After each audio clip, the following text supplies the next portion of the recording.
देखो भाई,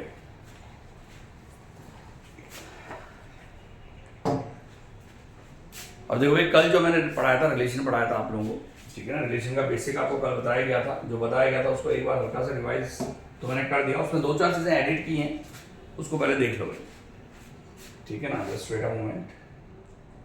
एक तो नंबर ऑफ रिलेशंस के बारे में मैंने तुम लोगों को ऑलरेडी दिखा दिया यहाँ पर कि अगर मान लीजिए किसी भी ए है एलिमेंट और उसमें मान लीजिए पी एलिमेंट है ए सेट में, और क्यू सेट है उसमें मान लीजिए बी एलिमेंट है। For example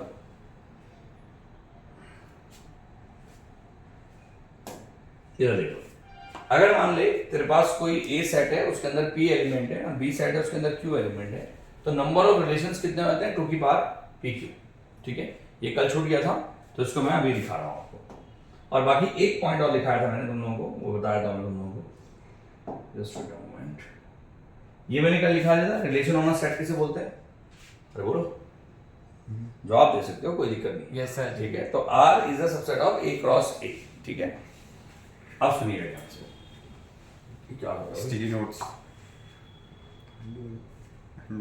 great set. सब अंडू कर दो, तुम्हारे अंडू की आ गया। सब अंडू कर दो बस। अब सुनो मेरी ध्यान से। अब फिलहाल मैं तुम लोगों को आज क्या करा रहा हूँ, क्वेश्चंस करा रहा हूँ रिलेशन के। कल जो रिलेशन आपको पढ़ाया गया था, अब आज रिलेशन के क्या करा रहा हूँ मैं तुम लोगों को, क्वेश्चंस करा रहा हूँ।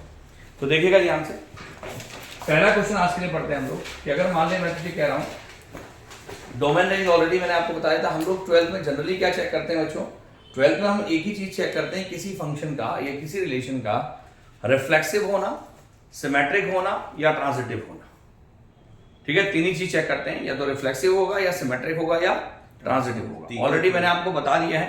और याद रखना, एक लिख लो इसमें हेडिंग, लिख लो एक क्वेश्चन। देखिए, the relation which is a relation which is reflexive, symmetric and transitive. A relation which is reflexive, symmetric and transitive is called an equivalence relation. Question नहीं है, Is called an equivalence relation. ये note है एक, लिखिएगा। A relation which is reflexive, symmetric and transitive is called N equivalence relation. वो क्या कहलाएगा बच्चों? इक्विवेलेंस कहलाएगा। यानी कोई भी रिलेशन इक्विवेलेंस कब होता है? जब वो रिफ्लेक्सिव भी होता है, सिमेट्रिक भी होता है और ट्रांजिटिव भी होता है। अब देखो भाई ध्यान से, एक क्वेश्चन है, लिखो, show that the relation capital are, ये एनसीईआरटी का ही क्वेश्चन है, show that the relation capital are in the set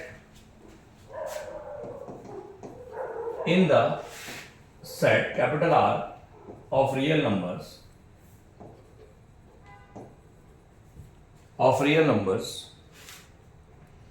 defined as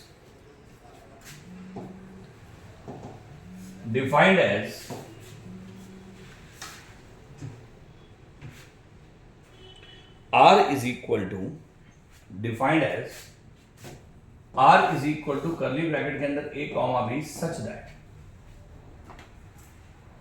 a less than equal to b square is neither reflexive,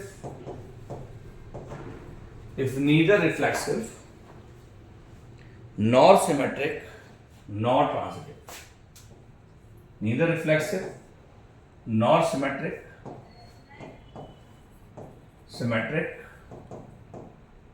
nor transitive। भाई ये मेरे पास एक प्रश्न है भाई, show that the relation capital R in the set R of real numbers defined as R is equal to A comma B such that A less than equal to B square is neither reflexive nor symmetric nor transitive.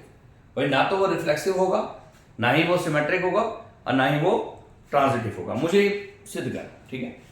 अब सुनिएगा ध्यान से, exam में board में लिखने का तरीका सब चीज प्रॉपर वे में, ठीक है, अदरवाइज आपको मार्क्स नहीं मिलेंगे।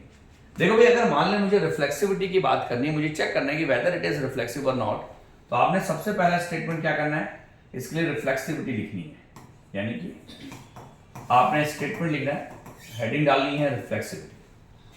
अब आप ये सोचिए कि मेरे पास एक सिचुएशन है, वो सिचुएशन क्या है कि एक बी से कैसे रिलेट कर रहा है कि ए क्या है, less than equal to B square है, यानी कि बी स्क्वायर से छोटा या बराबर है, यानी कि यहां पर सिचुएशन क्या आ गया तेरे पास, लेस देन इक्वल टू होना।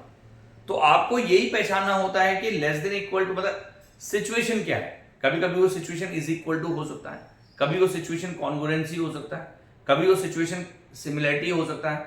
यहां पर वो सिचुएशन क्या है बच्चों, लेस देन इक्वल टू होना, यानी कोई भी रिलेशन अगर लेस देन इक्वल टू, तो वो कह रहा है कि अगर मान ले a less than equal to B square, तो सोचिए कि कोई नंबर खुद के स्क्वायर से छोटा या बराबर हो सकता है, नहीं, कोई नंबर खुद के स्क्वायर से छोटा या बराबर हो सकता है हमेशा, ऑलवेज। बताओ 3 less than equal to 3 square, सही है, पर क्या हमेशा होगा, सोचो। जैसे -5 लेस देन इक्वल टू -5 का होल स्क्वायर, सही बात है, अच्छा, पर क्या हमेशा होगा, हाँ, बोलो। Yes sir. अब सुन, लिखने से पहले तुझे यह जानना जरूरी है कि ये एक्चुअल में सही है या नहीं है, क्योंकि अगर तुम पहले ही नहीं जानोगे कि सही है नहीं है तो साहब लिख नहीं पाओगे। तो लिखने से पहले क्या जरूरी है, इस बात को समझना कि वेदर इट इज करेक्ट और not. If it is correct then you can write, if it is incorrect then also you can write. पर भाई मेरे तब जब आप पहले से पता लगाओ कि ये सही है या गलत है। बोलो सर जैसे 0 पॉइंट समथिंग, हाँ, उसका स्क्वायर एकदम छोटा नहीं होगा। Very nice. यानी कि पहले आपको ये समझना पड़ेगा, एक कोई भी ऐसा एग्जांपल ढूंढो जिसके लिए ट्रू ना हो। जैसे a इज इक्वल टू 1/2 आ जाए, तो 1/2 खुद के स्क्वायर से छोटा नहीं होता ना मेरे भाई। 1/2 का स्क्वायर 1/4 हो गया, तो 1/2 1/4 से छोटा थोड़ा होता है, बड़ा होता है। हाँ। इसका मतलब क्या हो गया, ये सही नहीं है, क्योंकि ये सबके लिए सही आना चाहिए। मैंने जो पहले आपको एग्जांपल दिए कि 3 के स्क्वायर से छोटा है, -5 के होल स्क्वायर से छोटा है, साहब ये 2 एग्जांपल थे, पर ऐसे बहुत सारे एग्जांपल है जिसके लिए ट्रू नहीं होगा, और हमें सिर्फ एक एग्जांपल का पता लगाना है। बात समझ में आए? अगर मैं एक स्टेटमेंट बोलूं कि अमित जो है सच बोलता है, तो भाई ये वैलिड तब होगा जब उसने हमेशा सच बोला है। एक बार भी उसने झूठ बोल दिया तो वो सच की कैटेगरी में नहीं आता। फिर बात समझ में आ गया? क्लियर है? तो हमने क्या करना है बच्चों, रिफ्लेक्सिविटी के केस में सुनिएगा ध्यान से, लिखने का पैटर्न। मुझे पता लग गया कि ये ट्रू नहीं है, तो अगर ट्रू नहीं है तो लिखने का पैटर्न होगा कि यार a, बल्कि इसको दूसरे तरह से कि a, does not belongs to relation. समझ में आया? कोई नंबर खुद से रिलेट नहीं कर रहा ना, तो नहीं कर रहा मतलब क्या हुआ, a, does not belongs to relation. क्यों भैया, आपको इंप्लाइज कारण बताना पड़ेगा। क्योंकि कोई नंबर खुद से लेस देन इक्वल, खुद के स्क्वायर से लेस देन इक्वल टू नहीं होता। बात समझ में आए? तो does not less than equal to a square for all a belongs to capital R, सारे रियल नंबर। पर साहब इतने से काम नहीं चलेगा, आपको एग्जाम्पल देना पड़ेगा। लेट a बराबर हाफ, तो half comma half does not belongs to relation. भाई क्यों? क्योंकि half does not less than equal to half का स्क्वायर। बात समझ में आ गई? क्लियर है? तो इसलिए यहां पर फॉर ऑल की कंडीशन लगाई, मतलब हर एक के लिए। भाई कुछ एक के लिए तो हो सकता है, पर हर एक के लिए नहीं होगा। बात समझ में आ गई? तो जैसे ही लिखा तो हम क्या कहेंगे, सो आर इज नॉट, ये वाला आर किसके लिए, रिलेशन के लिए, आर इज नॉट रिफ्लेक्सिव। बोलो समझ में आ गया? ये आर आपका रिफ्लेक्सिव नहीं हो सकता। एनी कंफ्यूजन है? क्लियर है? लिखने का पैटर्न समझ में आ गया? हाँ बोलो सर जो a, a है, हाँ। नहीं a, b हो तो अलग नंबर है ना कोई। अरे भाई तो खुद से रिलेशन करने के लिए बी को ए रखना पड़ता है ना, हाँ, तो फिर वही तो काम किया मैंने। अच्छा ये आपने खुद से करा। हाँ, तो करना ही पड़ेगा। Flexibility नहीं है। रिफ्लेक्सिविटी क्या होता है, खुद से रिलेशन। भाई वो तो कंडीशन है ना। अब मान ले मैंने तुझे कहा a प्लस बी का होल स्क्वायर, तो x प्लस वाई के होल स्क्वायर में a प्लस बी का होल स्क्वायर लगाता ना, तो तू ये थोड़ा बोलेगा सर वहां तो b था। अरे भाई b को y मान लिया। समझ में आ गया नहीं है? अब सुनो, अब रिफ्लेक्सिविटी के बाद आता है बच्चों सिमेट्रिसिटी। देखो लिखने का तरीका याद रखना भाई, बोर्ड में कैसे लिखेंगे, बोर्ड का तरीका बता रहा हूं, ठीक है? एनडीए में इसके कंपैरेटिवली इजी क्वेश्चन आता है, ये बोर्ड का तरीका है। तो अगर मान लीजिए सिमेट्रिसिटी मुझे लिखना है, तो सिमेट्रिक पहले सोचो ये है कि नहीं है, बताओ। पहले सोचो सिमेट्रिक है कि नहीं। मतलब कोई नंबर अगर खुद के स्क्वायर से छोटा या बराबर है तो उसका रिवर्स अगर करेंगे, मतलब a अगर less than equal to B square होगा तो क्या b less than equal to a square होगा? हमेशा, ऑलवेज। बी सोचो। Square less than equals to A. अगर मान ले मैंने तुझे कहा लेट a बराबर मान ले 2 है, तो ठीक है, बल्कि 2 के बदले 10 कर दो, एंड b बराबर मान ले तेरे पास है 4, तो मुझे साफ पता लग रहा है कि 10,4 रिलेशन में है। बता क्यों? क्योंकि 10 लेस देन इक्वल टू 4 का स्क्वायर है। साफ पता लग रहा है। बट मेरे भाई 4,10 रिलेशन में नहीं है। क्यों नहीं है? क्योंकि 4 does not less than equal to 10 का स्क्वायर। बात समझ में आया? Yes sir. क्लियर है? तक आगे समझ में? देखो एक बार,